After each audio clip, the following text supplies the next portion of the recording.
تصرف کا مطلب ہوتا ہے قبضہ کر لے. ٹھیک ہے.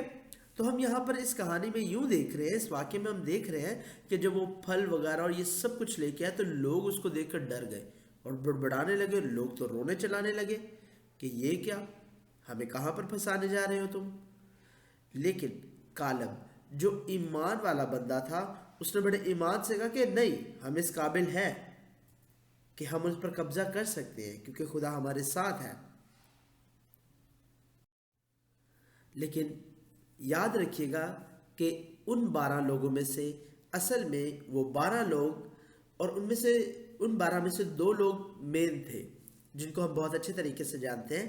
ایک تھا یشوا اور ایک کالب.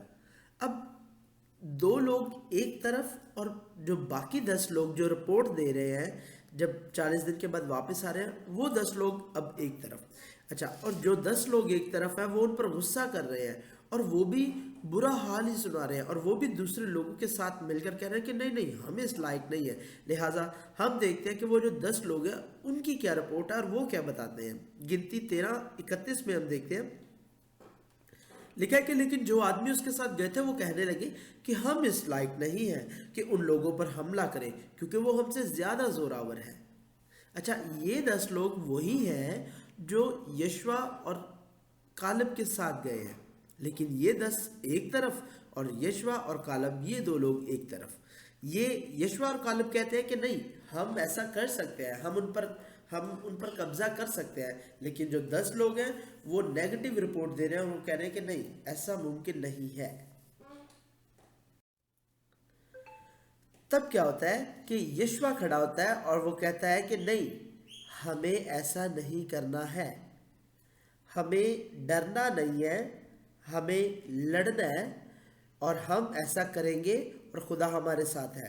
گنتی 14 باب اس کی 9 آیت میں لکھا ہے، فقط اتنا ہو کہ تم خداوند سے بغاوت نہ کرو اور نہ اس ملک کے لوگوں سے ڈرو، وہ تو ہماری خوراک ہے، ان کی پناہ ان کے سر پر سے جاتی رہی ہے اور ہمارے ساتھ خداوند ہے، سو ان کا خوف نہ کرو. یہ ہماری مرکزی آیت بھی ہے آج کی. جب یہ وہی آیت ہے جو کچھ دیر پہلے میں نے پڑھی تھی.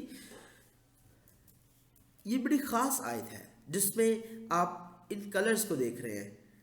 ریڈ کلر کو پہلی بات لکھی ہے کہ خداوند ہمارے ساتھ ہے یا ہمارے ساتھ خداوند ہے، اور دوسری بات یہ خوف نہ کرو. یہ 2 باتوں کو لے کر ہم جب آگے بڑھتے ہیں، جب آگے چلتے ہیں، تو ہم دیکھیں گے کہ ہم اس میں کس طرح نجات کے عکس کو دیکھ سکتے ہیں، ہم اس میں کس طرح مسیح کو دیکھ سکتے ہیں اور کس طرح نجات ہمیں نظر آتی ہے. اب جب یہ واقعہ ہوا تو خدا کو بھی ان پر غصہ آیا. خدا بھی بنی اسرائیل قوم سے اور موسیٰ پر اور اسی کے ساتھ ساتھ ان 10 لوگوں پر بھی غصے ہوا. لیکن یشوا اور کالب کے بارے میں خدا نے کیا کہا؟ یشوا اور کالب کو صرف اور صرف کنعان میں داخل ہونے کی اجازت ملی.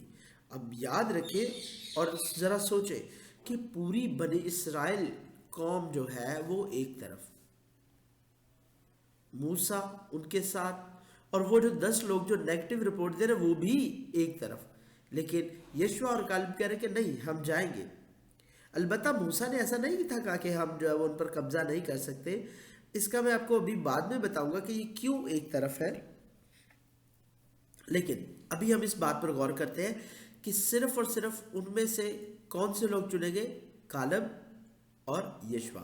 کلام میں لکھا ہے گنتی 14 باب اس کی 30 آیت میں، ان میں سے کوئی اس ملک میں جس کی بابت میں نے قسم کھائی تھی کہ تم کو وہاں بساؤں گا جانے نہ پائے گا، سوا یوفنا کے بیٹے کالب اور نون کے بیٹے یشوا کے. یہ خدا یہاں پر بات کر رہا ہے موسیٰ سے. جی، تو جب ہم اس کہانی میں دیکھتے ہیں کہ موسیٰ ان 12 لوگوں کو بھیجتا ہے تو یشوا اور کالب وہ 2 لوگ ایک طرف ہو جاتے ہیں، باقی 10 لوگ ایک طرف ہو جاتے ہیں. تو اس کا نتیجہ کیا نکلتا ہے؟ اس کا نتیجہ یہ نکلتا ہے کہ یشوا اور کالب جو کہ ایمان کو اپنے ساتھ تھامے ہوئے ہیں، نجات کو اپنے ساتھ تھامے ہوئے ہیں، انہی کو صرف کنعان کی بادشاہی میں، کنعان کے ملک میں جانے کی اجازت ملتی ہے، جبکہ باقی جو 10 لوگ ہیں، جو باقی 10 قبیلوں میں سے ہیں، ان کو وہاں جانے کی اجازت نہیں ملے گی۔ تو ذرا اس تصویر کو دیکھیں، اس خاکے کو دیکھیں، یہ آپ کے لیے بہت ہی خاص ہے۔ آپ چاہیں تو اس کی تصویر لے سکتے ہیں۔ یہ وہی خاکہ ہے جو شروع میں نے آپ سے بیان کیا۔ یہ مصر سے کنعان تک کا سفر ہے۔ مصر کے بعد وہ کہاں پر پہنچے بنی اسرائیل؟ بیابان میں۔ اب بیابان سے وہ کہاں پر جائیں گے؟ کنعان کو جائیں گے۔ لیکن مصر سے جب وہ بیابان میں گیا تو وہاں پر جانے سے پہلے ان کو ایک چیز کو عبور کرنا پڑا ہے، ان کو ایک چیز کراس کرنی پڑی ہے۔ وہ کیا ہے جی؟ وہ بحر کلثم ہے۔ شاباش۔ اور اسی طرح جب ہم دیکھتے ہیں کہ بیابان سے کنعان تک جانے کے لیے ان کو کیا چیز عبور کرنی پڑے گی؟ ڈیفینیٹلی دریائے یردن۔ اچھا، اب ہم یہاں پر اس تصویر میں دیکھتے ہیں کہ موسیٰ بیابان میں ہے، اور وہ بیابان میں ہی مر جائے گا، اور وہ بیابان میں ہی رہے گا۔ ان سارے لوگوں میں سے اجازت کس کو ملی ہے؟ یشوع کو اور کالب کو۔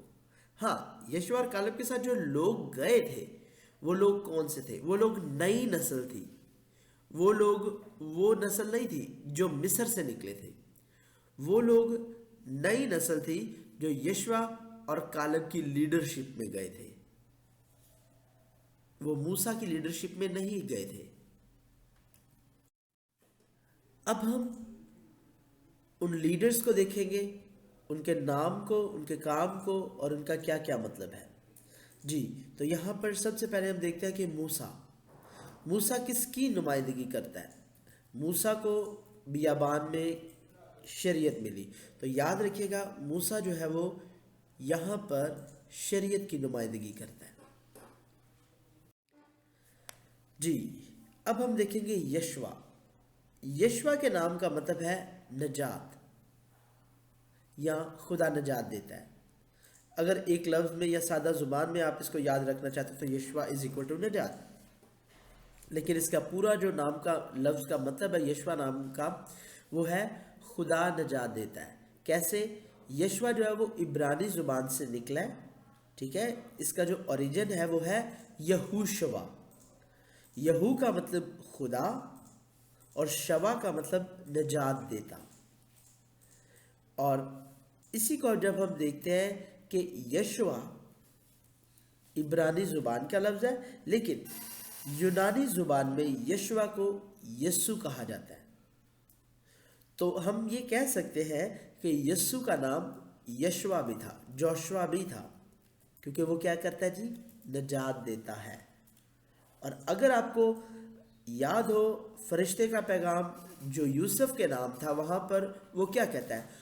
تو اس کا نام یسوع رکھنا، کیونکہ وہ اپنے لوگوں کو ان کے گناہوں سے نجات دے گا۔ جی، تو چلے بڑھتے ہیں کالب کی طرف۔ لفظ کالب کا مطلب ہے ایماندار یا ایمان رکھنے والا۔ اس کا جو عبرانی لفظ ہے وہ ہے کالب، وہ آتا ہے وی، کالب، کا پلس لیو۔ جب کا اور لیو ملتے ہیں، یہ عبرانی کے 2 شبد ہیں، تو اس کا مطلب ہے ایماندار، یا اس کو ہم ہول ہارٹڈ بھی کہتے ہیں، دلیر، بہادر۔ اب دوبارہ سے اس تصویر کو دیکھیے گا۔ مصر، بیابان، کنعان۔ مصر سے کنعان تک پہنچنا ہے، ٹارگٹ کیا ہے؟ کنعان۔ لیکن موسیٰ بیابان میں رہ جاتا ہے۔ یشوع اور کالب جو ہے، ان کی قیادت میں، ان کی رہنمائی میں لوگ کیا ہوں گے؟ کنعان میں داخل ہوں گے۔ جب ہم اس کا اسپرچول میننگ دیکھتے ہیں تو کیا ہے؟ مصر جو کہ گناہ کا گھر ہے، اور وہاں پر ہم دیکھتے ہیں کہ جس طرح مصر میں بنی اسرائیل غلامی میں تھے،